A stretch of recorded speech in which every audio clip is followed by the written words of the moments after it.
semana pasada tuvimos el enfoque demócrata del debate que algunos llaman el debate del siglo, que fue hecho el enfoque por José Báez Guerrero. Hoy vamos a tener la visión del otro lado. A José Martí Chabebe no le gusta que le digan republicano, pero vamos a ver el análisis del otro lado. Pero esta semana fue una semana de desvelos y de tensión, aunque comenzó con algo que enorgullece a gran parte de los dominicanos y de las dominicanas, que es la despedida de David Ortiz y todo el reconocimiento que se le hizo en Boston. Yo creo, José Martí Chabebe, y tú que sabes de todo y sabes de pelota, que independientemente nos guste o no nos guste el béisbol, lo que ha significado David Ortiz para precisamente en ese estado sobre todo, y en lo que significa en Boston, este hombre dominicano extraordinario como pelotero, yo creo que debe ponernos a pensar y cómo él ha logrado eso por allá. Hubo emoción por doquier, muchos todavía están criticando la presencia, míralo ahí, de Danilo Medina. Yo no creo que sea criticable, José, quizás estuviéramos diciendo lo contrario si él no hubiera ido, pero de nuevo pienso que estos episodios, estos acontecimientos que nos involucran como país, yo creo que nos hacen muy bien. Aunque a veces insisto y digo, bueno, es el esfuerzo de David Ortiz que nos lo apropiamos. Pero, ¿qué te parece? ¿Qué te parece eso que ha logrado David allá en Boston y en el mundo del béisbol, ¿no? No, a mí me parece todo muy bien, muy positivo. De hecho, Boston es una gran comunidad dominicana ahora en todo el nordeste de los Estados Unidos. Probablemente es ya la segunda después de Nueva York. Está también en Providence, Rhode Island, donde hay una gran concentración. Pero Boston ha ido adquiriendo gradualmente una gran comunidad, como digo, dominicana. David Ortiz se ha convertido prácticamente en un símbolo tanto de los Medias Rojas como de la ciudad. Yo diría que para compararlo con algo semejante, naturalmente está Ted Williams en el pasado, pero también hay que recordar que en Luis Tiant, el pitcher cubano, que tuvo por varios años en los 70, 80, también adquirió una gran popularidad en Boston, que tiene una tradición de tener buenos peloteros hispanos. Estuvo también Pedro Martínez, que fue quien trajo a David Ortiz a los Medias Rojas. David Ortiz va a tener la distinción de ir seguramente al Salón de la Fama como el primer bateador designado que vaya. Era tremendamente oportuno y es quizás la causa directa de que los Medias Rojas ganaran 3 series mundiales en un espacio de 8 años. Yo recuerdo la primera en el 2004, cuando los Yankees de Nueva York en la semifinal estaba 3-0 a favor de los Yankees, ganando en el cuarto juego, y volvieron los Medias Rojas gracias a David Ortiz y ganaron 4 juegos y después ganaron 4-0 la Serie Mundial. Entonces a mí me parece que va a ser una elección muy acertada por parte del comité de aquí a 5 años para introducirlo en el Salón de la Fama y ser el tercer dominicano. A él se le van a unir muy probablemente después a Alex Rodríguez, si termina la controversia esta con los esteroides que tomó. Adrián Beltré también, el tercera base, que yo creo que tiene ya los números. Y hay otro por ahí que se me escapa, pero podemos llegar a tener en un espacio de 5 o 6 años, por lo menos 5 dominicanos en el Salón de la Fama, lo cual es un logro extraordinario dentro del béisbol de las Grandes Ligas. José, pero tú que conoces bastante bien la sociedad estadounidense, yo era visitante asiduo a Boston y a mí me llamaba la atención cómo David Ortiz era, y ahora más, es reverenciado. Él se paseaba por un centro comercial paradigmático que hay en Boston, Prudential, y las personas prácticamente lo asediaban. Y yo decía, porque en una ocasión un profesor de Berkeley me explicó que en los Estados Unidos, a los estadounidenses les encantan las historias de superación. La Sí. historia de que quien no tenía nada, quien no tuvo nada y logra llegar ahí. Y esa es la historia de David Ortiz. Claro, el mito norteamericano del self-made man, el hombre que se hizo por sí mismo. Indudablemente a él lo ayudó mucho la introducción que le hizo Pedro Martínez en el equipo, pero sí, Boston tiene una tradición furibunda de pelota. Fenway Park, ese que estamos viendo en la pantalla, es un símbolo, es un ícono en la historia tanto del Nordeste como de el béisbol de las grandes ligas. Entonces sí hay, él tiene esa presencia también, esa personalidad, que lo hace ser muy cariñoso y asequible a la gente. Mi hijo estudia en Boston también, y yo he ido varias veces, y yo siento, sí, el fervor que hay, y cuando uno dice que uno es dominicano, inmediatamente te identifican con Big Papi. Entonces sí, y es el hecho de que, extraordinario que presentaron esa enorme bandera, es un caso único en una historia, pero hay, como digo, en Boston, un fervor por el béisbol que viene desde los inicios de la Liga Americana en 1900, que es incomparable con otras ciudades. Yo creo que ni siquiera Nueva York, en el Alto Manhattan, con el Bronx, con los Yankees. Bueno, los Yankees tienen una mística también, pero no tiene ese fervor que tiene en Boston, porque Boston es una ciudad mucho más reducida Claro. también.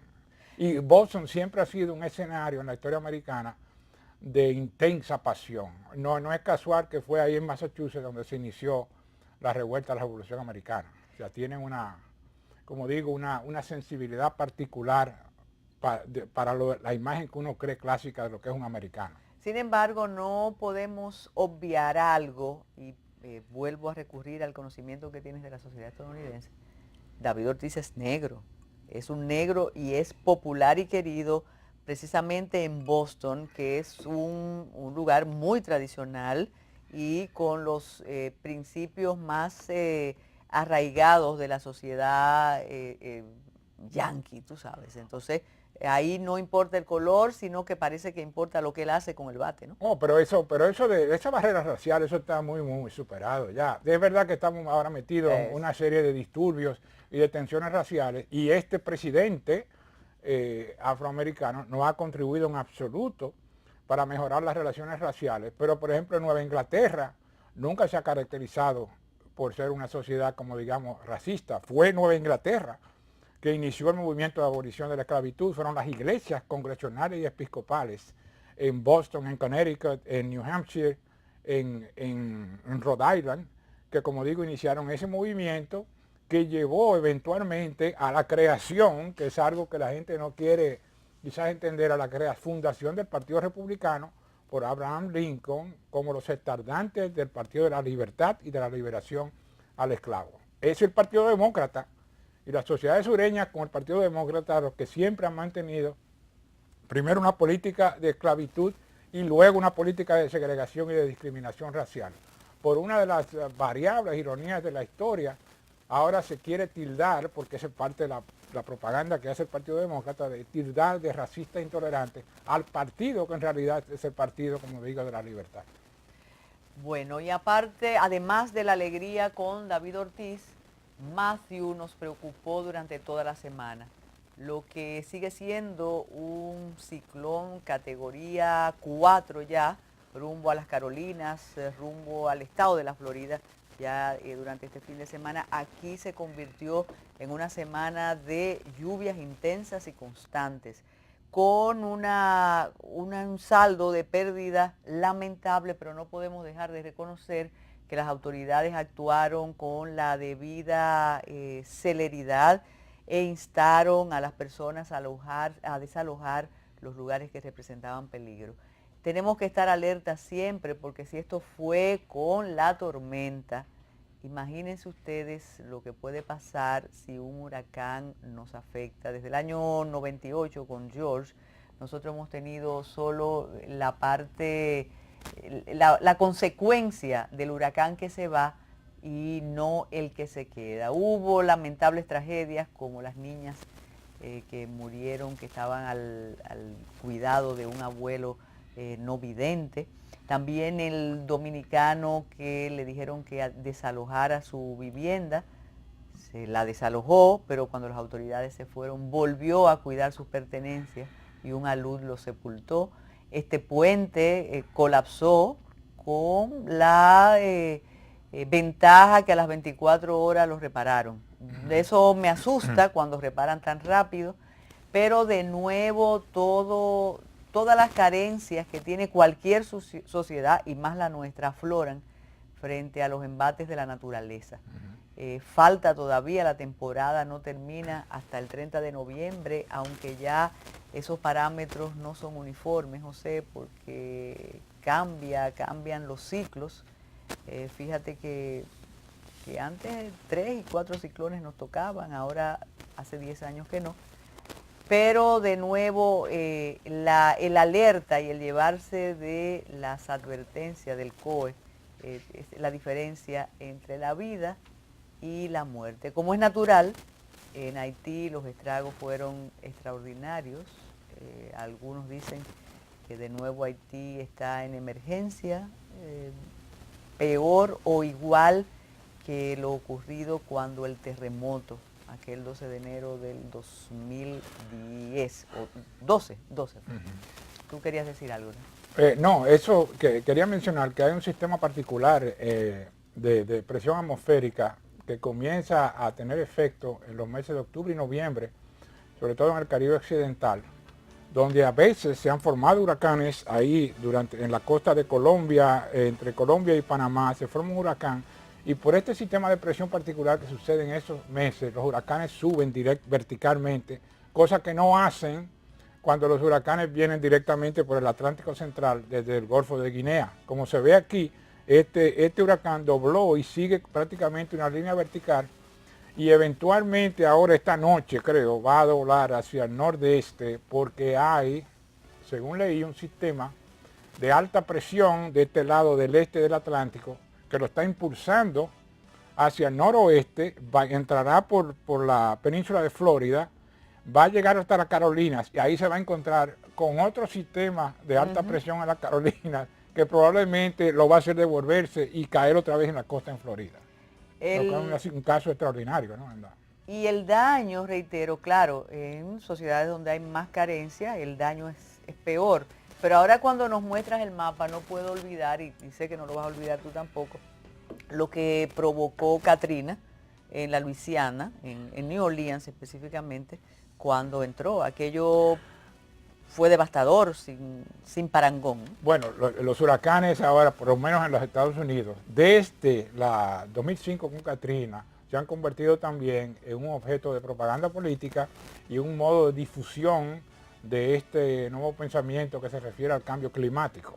Cuando hubo el huracán Katrina en el 2005, que si recuerdan también tuvo una formación súbita e inesperada justo al norte de la Hispaniola, y ahí entró en el Golfo de México y comenzó a ganar intensidad, porque esas aguas son prácticamente las aguas más calientes del planeta, y llegó a la categoría 5. Se tiene la idea de que la ciudad no estuvo preparada. La ciudad se preparó para esa eventualidad, pero los diques que estaban ahí no estaban diseñados para aguantar una categoría número 5 con este inmenso volumen de agua que es el Mississippi cayendo sobre New Orleans. A partir de ahí yo creo que los huracanes se han politizado. Yo recuerdo muy bien tanto la crítica intensa que se le hizo a la administración de Bush por ineficiencias administrativas y mal manejo de fondos, pero también Al Gore y su grupo aprovecharon esa catástrofe de Katrina para indicar que ese no era más que el inicio de una serie de huracanes que eventualmente iba a hacer inundar ciudades como New Orleans, como Miami y algunas islas. Entonces ese ha sido un punto inmediatamente de controversia y de nacimiento de esta nueva teoría del cambio climático, que apenas ayer el presidente Obama convocó todos los jefes militares de los Estados Unidos, enfatizándoles que ellos también tienen que participar en lo que se llama la lucha para lograr y vencer el cambio climático. Como textualmente lo estoy diciendo, este huracán también, Matthews, está en vías de convertirse en un objeto también de politización. La campaña de Clinton está teniendo ya esta noche anuncios a favor de Hillary en el Weather Channel. Pero cuando usted me habla de politizar un fenómeno atmosférico, claro, yo pienso que estamos en la República Dominicana. Tenemos que hacer una pausa y regresamos con la evaluación del debate aquel, que ya tendrá su segunda parte la semana próxima, con una perspectiva diferente a la perspectiva demócrata.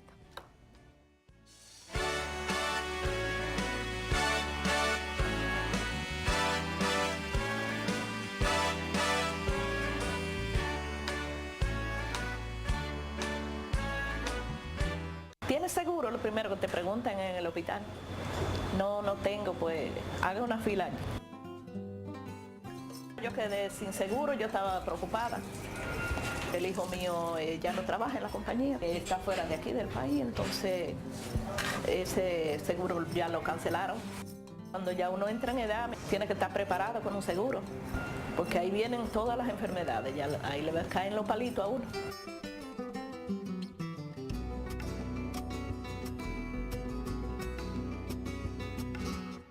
Las mujeres les da vergüenza trabajar, ¿oíste? En casa de familia, porque eso es un afrente para ellas. Yo me siento orgullosa ahora, de trabajar en una casa, porque esto es igualito que una compañía, el trabajar en una casa de familia como tú trabajar en cualquier compañía. El presidente Danilo tiene un programa para la doméstica y ya yo tengo el mío. El Seguro Nacional de Salud SENASA trabaja en el mecanismo de identificación, acercamiento e inclusión de 50.000 empleadas domésticas y sus familias al régimen subsidiado de la Seguridad Social. Esto representa un avance importante en materia de protección social y financiera a esa población, contribuyendo a elevar la calidad de vida de sus familias. Yo sin seguro, al decirme eso que yo tenía mi seguro, me puse muy feliz, porque sé que si me enfermo de lo que sea, sé que tengo mi seguro y que me lo va a cubrir, que no tengo que romperme la cabeza, que voy a buscar un dinerito por ahí o prestado, tú ves que voy a gastar mi sueldo. Yo dije, ya voy a poder ir al Instituto de la Piel, pero hay personas que yo conozco que le han tenido que hacer cirugía de la columna, que solamente los tornillitos que le hay que poner le valen 75,000 pesos. Oíste, el seguro lo cubre, este seguro lo cubre, porque yo tengo a mi vecina que le hicieron la cirugía de la cadera. Esa mujer está feliz de este programa ahora mismo. Ha venido a resolver muchos problemas. Ahora van a rendir más los chelitos, claro, porque ahora no hay que pagar y tenemos ahora medicina, porque también nos dan la medicina. Ya no nos pueden echar vaina nosotras con el seguro. Oíste, ya sí. Porque ya nosotros tenemos nuestro seguro.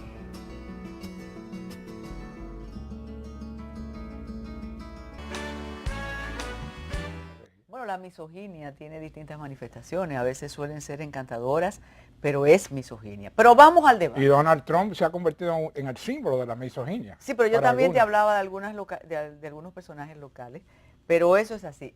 José, ese asunto entre José Báez Guerrero, que se considera gringólogo, hizo la evaluación del debate la semana pasada aquí en Metrópolis. Considero que fue bastante equitativo porque para reconocer los logros semánticos en el debate a favor de Hillary Clinton, no dejó de mencionar lo que pocos dejan de hacer, incluyendo demócratas. Pero vamos a escuchar tu visión de ese primer debate y naturalmente te toca también evaluar el debate entre los candidatos vicepresidenciales. Sí, cómo no. Bueno, yo no oí infelizmente lo que dijo José Báez el sábado pasado. El sábado, el domingo y el lunes pasado. El sábado, sí, el domingo a las 6 de la mañana. Sí. No, yo no lo oí, pero sí vi parte del debate y después lo he visto 2 veces detenidamente.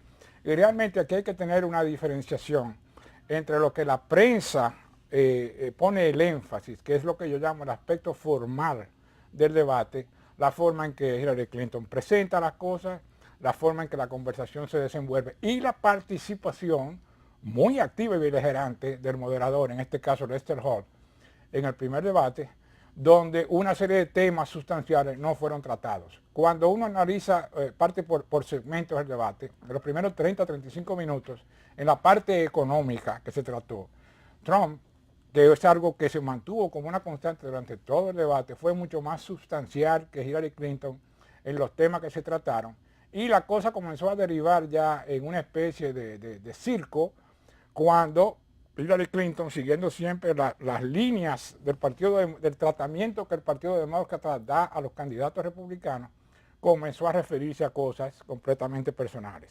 No tiene absolutamente ninguna relevancia o importancia el hecho a estas alturas de dónde fue que nació o no el presidente Obama, que fue una de las cosas que comenzó a crear agitación en el debate. Tampoco tiene ninguna relevancia el hecho de que Donald Trump vaya a presentar o no sus impuestos personales, porque como él mismo indicó, están todavía bajo una auditoría del IRS, de la Oficina de Impuestos Internos de los Estados Unidos, y cuando esa auditoría esté completada, esto será mostrado. La cosa ha llegado a un paroxismo tal que hace 4 días, el domingo pasado, el New York Times, violando la ley, publicó las declaraciones de impuestos de Donald Trump durante los años 90, mostrando una pérdida de cerca de 900 millones en 1995. Eso no tiene ningún impacto, sin embargo lo que la prensa se concentra es en el hecho de que perdió esa cantidad de dinero y que después descontó y dejó de pagar impuestos al ingreso por varios años en el futuro. Todo eso es absolutamente legal. Es el código que todavía se mantiene. Usted puede mantener una pérdida que tenga, la puede ir descontando de ingresos futuros. El dueño de Amazon, Jeff Bezos, reportó 1.400 millones de dólares de pérdida en el año 2000. Warren Buffett reportó también 1.000 y pico de millones, y todos hacen esto que llaman el carry forward, donde a ingresos futuros le puedes descontar esa pérdida y no te cobran impuestos por esos ingresos futuros que vas a tener para que recuperes la pérdida. Eso se trató mucho también ahí. El moderador contribuyó durante el debate a enfatizar aún más lo que se ve como una falta personal de Donald Trump. En ningún momento, y eso puede ser ya una falta de Trump porque le corresponde a él traer la colación a estos temas, se trató el asunto de Benghazi con Hillary Clinton, que demuestra el carácter fundamentalmente mentiroso que tiene como personalidad. Tampoco se trató el asunto de los emails, donde se ve el completo desrespeto que tiene por las leyes que rigen la seguridad nacional de los Estados Unidos.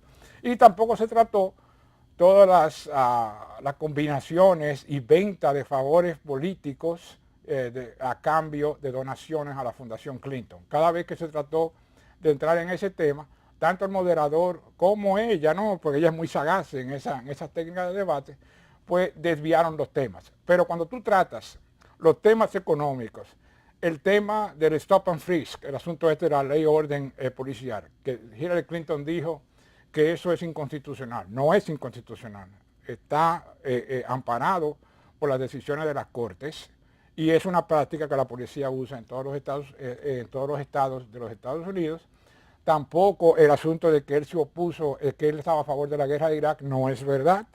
Hay varias entrevistas de él antes de que la guerra se desatara en marzo del 2003, donde él, que hay que decirlo también, era un ciudadano privado. Él podía pensar lo que él quisiera. Ella, por el contrario, ya era senadora del estado de Nueva York y sí votó a favor de la guerra en el acto del 2002. Pero todas esas cosas se hacen así porque muy pocas personas van a tener la dimensión histórica para irse atrás, no digamos 2 años, pero ya 10, 12 años, para indagar qué fue lo que exactamente pasó. Entonces esa es una técnica muy eficaz que usan siempre los candidatos demócratas, y ella va a volverlo a hacer, yo creo, en el debate que va a tener lugar el domingo 9, va a volver a atacar el asunto por temas personales, como lo hizo Kane también, con menos éxito, vamos a decir, pero también con la ayuda muy activa de la moderadora en este caso, en el debate vicepresidencial. José, tú has insistido aquí y en otros foros en la influencia de la prensa o en la parcialización de la prensa en estas elecciones o en el proceso electoral estadounidense. ¿Quiere decir que el ciudadano promedio, sea demócrata o republicano, se convierte en un cautivo de lo que le vende, o un rehén de lo que le vende la prensa, los grandes tabloides estadounidenses, New York Times, Washington Post, USA Today, y no puede evaluar más allá de lo que dicen esos editoriales, lo que dicen esas crónicas? ¿Y por qué suscriben a Hillary Clinton y son tan feroces en el ataque a Donald Trump? ¿No será que Donald Trump representa un peligro real para Estados Unidos? Bueno, sí, ciertamente. Hay una cosa aquí.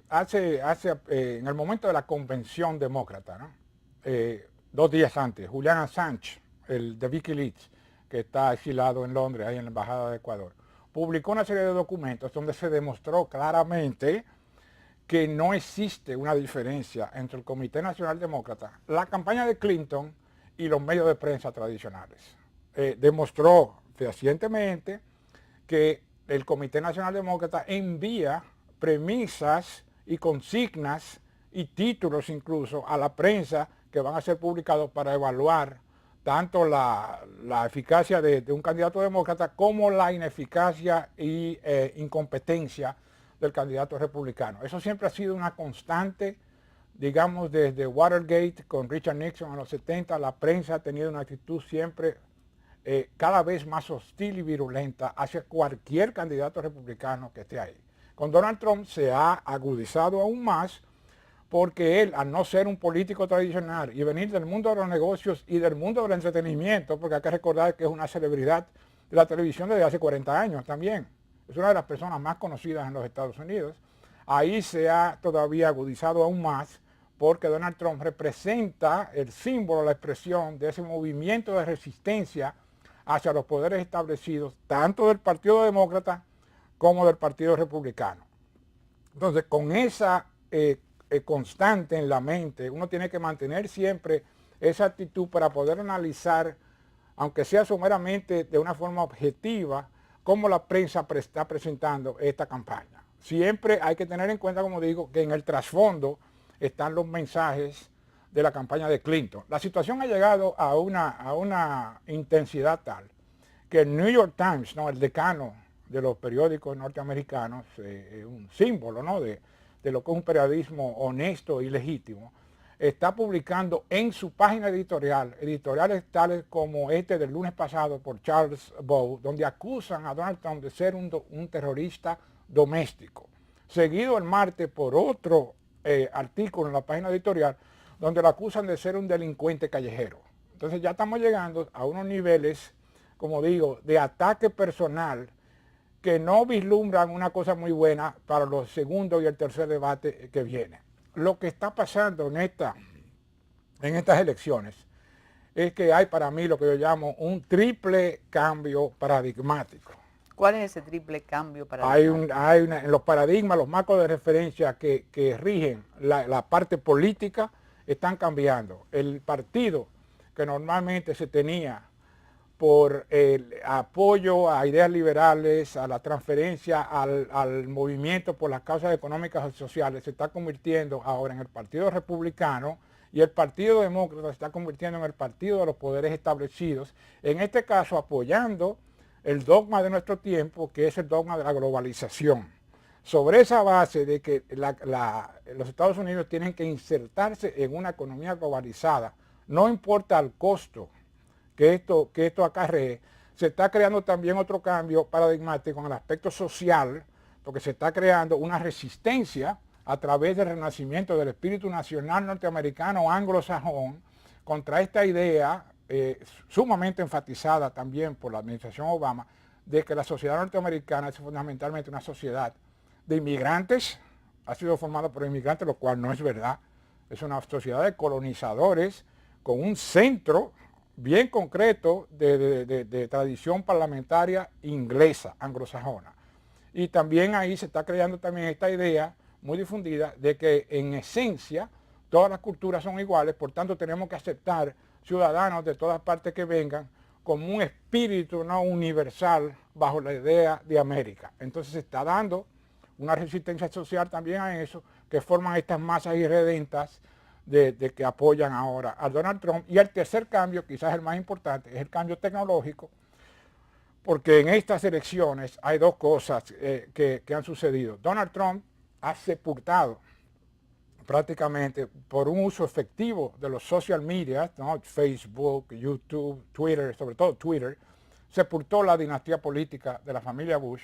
Eso es un cambio ya también que afecta en la parte política, una transformación esencial, pero también está demostrando de que esa campaña que lleva a cabo a través de los social media es mucho más efectiva que la campaña de la prensa tradicional.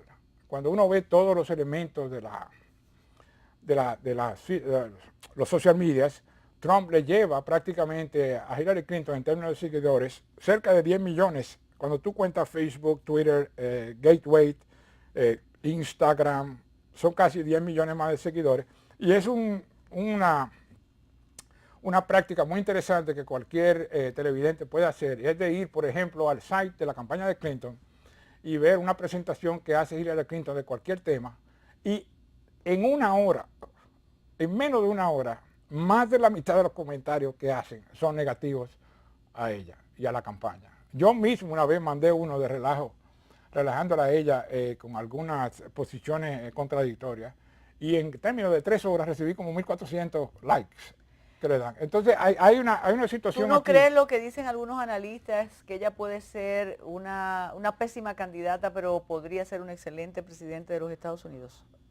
No, yo no creo, no. De hecho, yo le tengo mucho miedo en el aspecto sobre todo de política exterior, porque algunas declaraciones que está haciendo y esta posición beligerante frente a Rusia me crea a mí una cierta preocupación mental, porque estamos estableciendo como las bases para una nueva guerra fría. No hay absolutamente ninguna evidencia de que Vladimir Putin tiene intenciones de atacar o de integrarse en los estados bálticos de Lituania, Letonia, allá en el norte de Europa.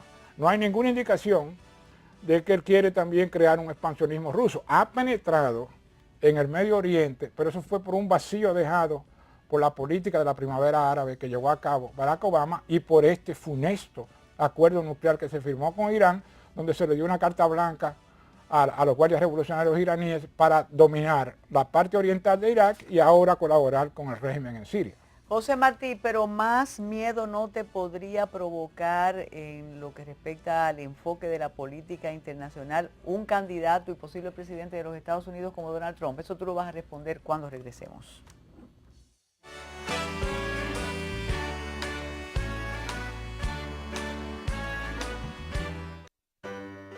El presidente miró para atrás y para adelante y dijo, venga, pase, doña. Yo vine para ayudar a los productores. ¿Ustedes tienen un proyecto ya? Claro, sí lo tenemos. Ahora tenemos la idea y la fuerza económica y el apoyo del gobierno, porque aquí vienen muchas instituciones a asesorarnos también.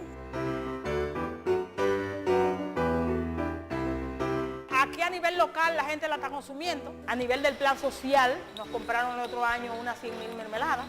Vamos a hacer jugo de uva, vamos a hacer pasa de las uvas, vamos a sacar aceite de las uvas, abono orgánico de las mismas uvas. Es decir, nosotros vamos a sacar 5 subproductos de ellas.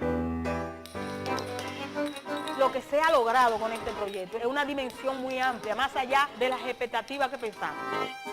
Vamos a aprovechar este presidente para nosotros crecer. Si no crecemos ahora, nunca. Gobierno de la República Dominicana, con la gente, para la gente. Bueno, y el pendiente está, ¿cómo usted confiesa que le teme al enfoque, al abordaje de Hillary Clinton en el plano internacional y no a Donald Trump, que no tiene ninguna experiencia en política internacional y que tiene, y los calificativos son estos, que es un xenófobo y que lo que habla de política internacional es el muro y anti-México y anti-musulmanes? Entonces, compáreme la política migratoria e internacionalista de Hillary Clinton con la nada de Donald Trump. Donald Trump ni es xenófobo, ni es intolerante, ni es racista.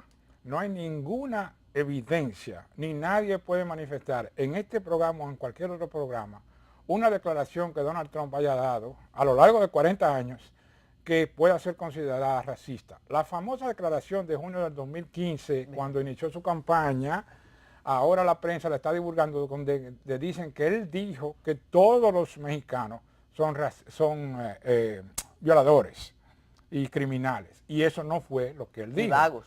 Ellos son expertos. Lo mismo cuando dijo que había que prohibir la entrada transitoriamente a todas aquellas personas musulmanas, de países musulmanes donde hay un grado muy alto de violencia.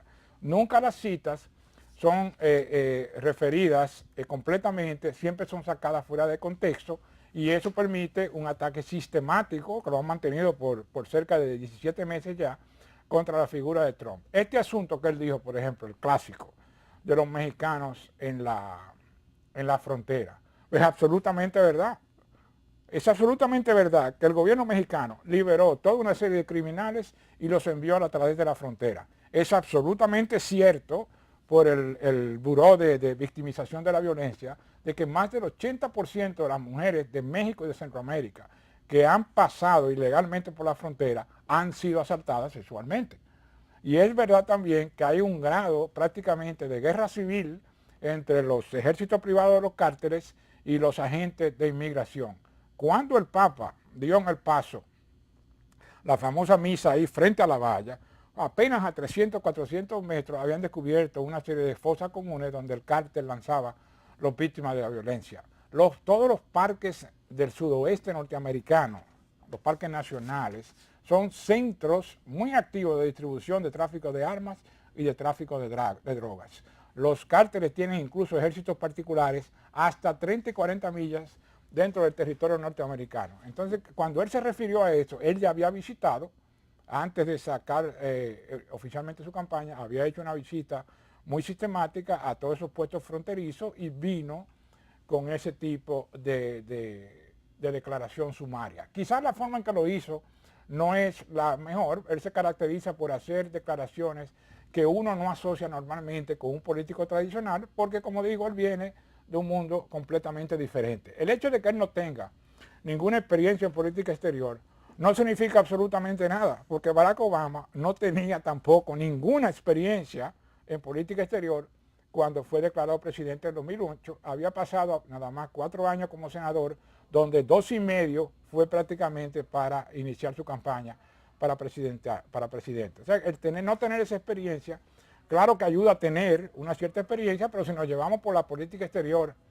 o la experiencia de Hillary Clinton, la ejecución que hizo como secretaria de Estado prácticamente sacó a los Estados Unidos de las regiones del Medio Oriente. La implementación de la primavera árabe y la invasión a Libia fue un absoluto desastre. El famoso restablecimiento de relaciones de seguridad con Rusia no ha dado ningún resultado, y los chinos también ahora están tomando una iniciativa cada vez mayor en el mar del sur de la China y están montando una serie de bases. José, pero el candidato a la vicepresidencia dijo en el debate esa cosa de México, y eso se ha criticado bastante. La cosa de México. Esa cosa, a referirse a México. Dijo Pence. Sí. ¿Cómo lo dijo? Esa cosa, exacto. Pues yo no me acuerdo que haya dicho eso. Si lo dijo, está bien. ¿Qué te da a indicar a ti eso? Que es un tono racista. México como una cosa, el país entero. Bueno, porque México tiene una serie de problemas también. El mismo Peña Nieto, cuando se juntó con Trump ahora en septiembre, le manifestó la preocupación que él tiene por ese tráfico de armas y este asunto que está pasando en la frontera. Hay que recordar, el programa que se implementó, lo que se llama el Fast and Furious, rápido y furioso, fue implementado por la administración Obama en el 2010-2011, donde suplieron una serie de armas a bandas en la frontera para usar eso también como una justificación para tratar de abolir la segunda enmienda que garantiza portar de armas para la población civil. Eso se le fue de la mano y comenzaron a haber una serie de disturbios.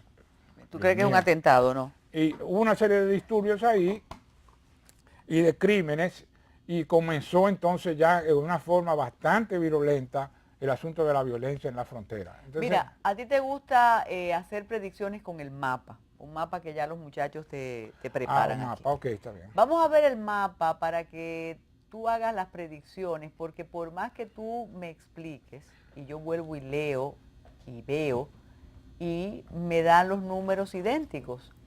Tantos estados tiene los demócratas y tantos estados tienen los republicanos, y eso no va a cambiar. ¿Qué dice José Martí Chabebe hoy, todavía con tiempo para el 8 de noviembre? Bueno, ese mapa que está ahí es el mapa final, ¿no?, que muestra los resultados. Bueno, no, cada estado tiene el número ahí asociado, es el número de electores al colegio electoral que representan ese estado. La elección del 2012, Barack Obama sacó 322 votos electorales, Mitt Romney 206. Entonces le lleva una diferencia bastante marcada, ¿no? En este caso 56 votos electorales, porque hay que recordar que la barrera son 270 electores. De los 538 electores que hay en los 50 estados, aquel que consiga 270 o más gana, es declarado presidente de los Estados Unidos. Como está ahora la situación, yo veo que Trump puede hacer una ganancia sustancial en Florida, lo cual le daría 29 puntos más. En Ohio, donde prácticamente ya la tiene ganada con 18 más.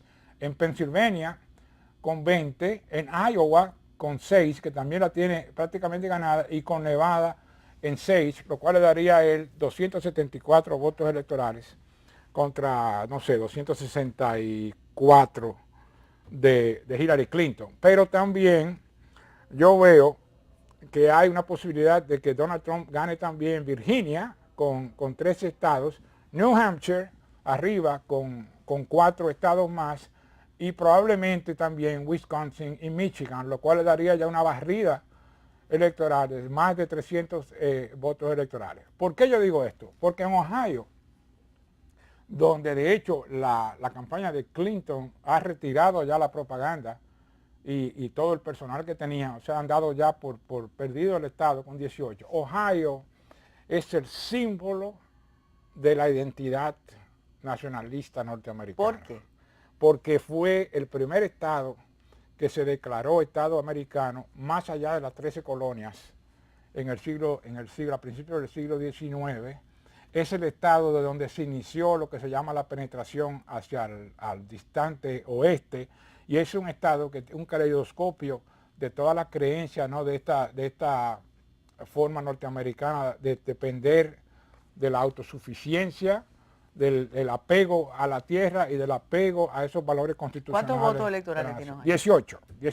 Entonces, Ohio, en la tradición electoral norteamericana, no ha habido un solo presidente republicano que haya ganado las elecciones si no ha ganado Ohio. Pero Ohio, utilizando esos paradigmas o esas creencias que además tienen validación, también se dice, José, que el presidente que tiene 50% de popularidad al llegar a las elecciones, el partido de ese presidente gana de manera irremisible. Yo no creo esa encuesta, yo no creo que Obama tenga 55%. Para tener 55% implica decir que cerca de un 15, un 20% de los republicanos están también de acuerdo con la gestión que ha tenido. O sea que yo no le doy mucha importancia, pero vamos a suponer que sí lo sea. Obama ya no es una consideración en estas elecciones. Obama es el presidente incumbente, aquel que va a salir. No tiene ningún impacto, salvo en la campaña política para tratar de lograr mayores votos en el Partido Demócrata. Hay que recordar que los independientes, Trump le lleva cerca de casi 20 puntos ya. Y tiene también una variante muy interesante, y es que tanto Barack Obama ganó 93-94% del voto afroamericano, y en las últimas cifras que yo vi de UPI, Donald Trump ya está en cerca de 16-17% del voto negro, lo cual representa 1,5 millones más y por tanto menos para los demócratas en estas elecciones. Yo lo que veo aquí es una barrida realmente del Partido Republicano, porque esa expresión nacionalista que yo he percibido en estados como en Wisconsin y en Ohio y en Pensilvania Occidental, eso es un entusiasmo que el Partido Republicano no ha tenido en decenios. Ni siquiera con George Bush, que no era muy popular, hubo la efervescencia que hay ahora. Yo estoy seguro que nadie nunca ha visto aquí, de los oyentes, un film de los mítines de Donald Trump, porque nunca los muestran, ni nunca sale una foto en ningún periódico de esas cosas, y tú ves que van 10, 15 mil, 20 mil personas. Al de Hillary Clinton van 200, 300 personas. Cuando regresemos, tú no puedes despedirse sin hablar de los musulmanes, del terrorismo y de ese tema como fundamental en esta campaña rumbo al 8 de noviembre. Regresamos.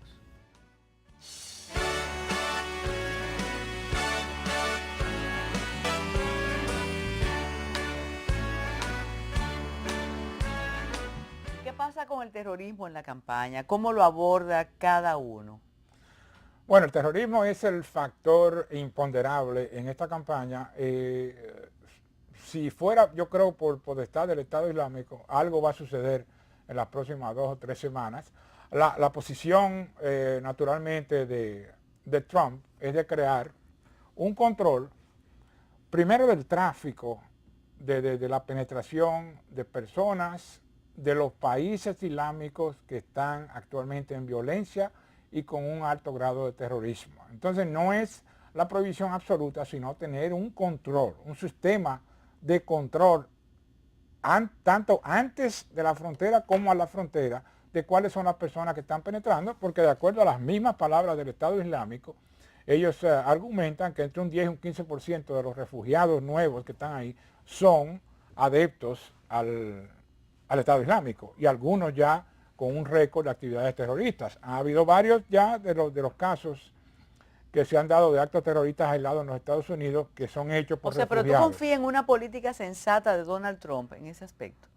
Pero naturalmente, eso es un proceso administrativo y una decisión. ¿De dónde sale la noción de que un país tiene que aceptar unilateralmente y sin control una población extranjera, sobre todo una población extranjera que se sospecha de tener actividades criminales y terroristas? No hay ningún principio jurídico que ampare eso. Es una decisión soberana de los Estados Unidos al respecto. Para Hillary Clinton venir y proponer no solamente que van a entrar indiscriminadamente los 100,000 refugiados que se le han sido asignados a los Estados Unidos, sino que ella va a crear una Secretaría de Inmigración para tratar de regularizar los millones que están ya adentro. Nadie sabe cuánto hay adentro. Hablan siempre de la cifra de 11 millones, pero yo considero que debe haber entre 20 y 25 millones ya de inmigrantes indocumentados, como le dicen ahora, pero realmente están en un estado de ilegalidad. Eso es una decisión absolutamente soberana, como lo sería aquí en la República Dominicana, si deciden, bueno, hay demasiado, vamos a decir, demasiado venezolanos ahora, vamos a ponerle coto a esta situación de inmigrantes venezolanos. Nadie puede contestar eso en un país. Me preocupa de nuevo lo de la prensa, porque entonces quiere decir que los seguidores que tiene Donald Trump lo siguen a pesar de la campaña que tú dices que es adversa a él. Bueno, claro, no. Entonces, aquí hay una cosa que no transpira porque la prensa tampoco le da un énfasis. Hay un lazo emocional entre los seguidores de él y Donald Trump que es irrompible. No hay forma.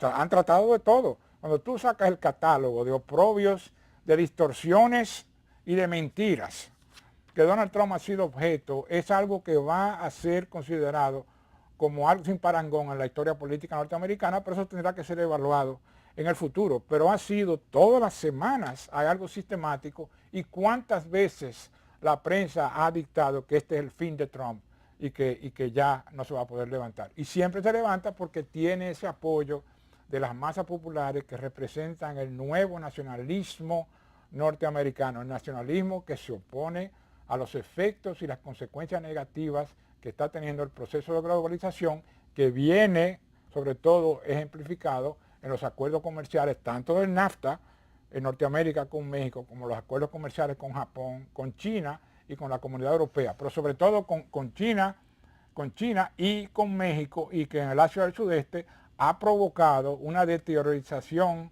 total en la antigua clase manufacturera, al punto de que tenemos 94, 95 millones de personas en los Estados Unidos que están fuera del mercado de trabajo. Entonces esa gran población de trabajo se ha convertido en un movimiento político, porque eventualmente el sistema está produciendo más perdedores que ganadores, y esa mayoría silenciosa va a determinar el destino político de los Estados Unidos por las 2 décadas que vienen. José, tú siempre mencionas que, que Donald Trump acabó con la dinastía Bush. Sin embargo, no puedo dejar de subrayarte que dentro del Partido Republicano hay un rechazo a Donald Trump, no solo de la dinastía Bush. Sí, pero ya no tanto, ya es 94% la aprobación total, porque lo mencioné al principio de este programa, la reacción populista que representa Donald Trump es una reacción tanto al poder establecido republicano como al poder establecido demócrata.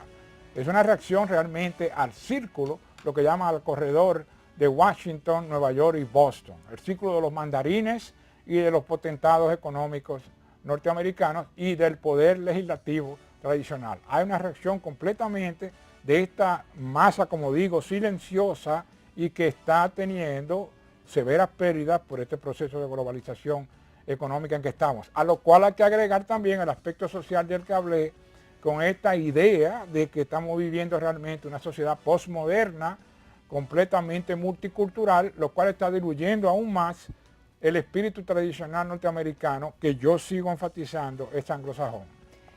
José, antes de ese noviembre 8, ese martes primero de noviembre, tú tienes que volver y hacer tus apuestas o renovar. ¿Otra vez? Pero claro, porque esto puede cambiar. Claro, faltan sí, 2 debates todavía. Si puedo agregar, Sí. sí van a cambiar, porque usted ve todas las encuestas que a veces dan a Hillary Clinton con 5 más, nunca dan a Trump con 5 o 6. Cuando llegue noviembre, las encuestas se van a apretar, la van a poner realmente reflejando mucho mejor la realidad y van a estar ahí como ha sucedido con todas las otras encuestas. Aquel que esté todavía adelante la primera semana tiene una amplia posibilidad de ser el ganador. Muchísimas gracias a José Martí Chabebe y a ustedes también por seguir con Metrópolis.